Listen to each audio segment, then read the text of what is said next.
নমস্কার। পতাকার 5 রং, কবি সুকান্ত আচার্য। বলো তো দেখি, পতাকায় মোদের কয়টি রং আছে? শিক্ষক এসে শুধালেন দ্বিতীয় শ্রেণীর কাছে।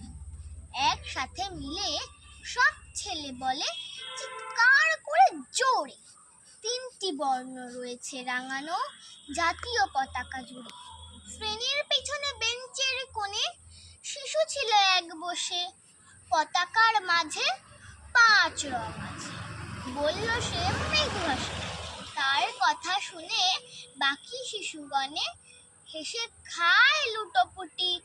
শিক্ষক রেগে বলেন হেকে, বোঝাও কি করে 5টি? মাথা নিচু করে ভয়ার্ত স্বরে সরল শিশুটি বলে, ওপরে গেরুয়া, মাঝখানে সাদা, সবুজ আছে তার তলে, আর আছে আঁকা গোলাকার চাকা, নীল রং আছে এতে।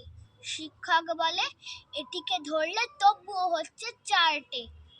অবোধ শিশুটি বলল তখন, রং আছে আর এক। লাল লাল ছোপ দাগ দেখা যায় ওই পতাকার মাঝে। বাবাকে যখন আনলে ওরা কফিনের ঢাকা খুলে, জড়ানো রয়েছে দেহখানা তার পতাকা আর ফুলে। রক্তের দাগে ছিল লাল ছোপ ওই পতাকার মাঝে।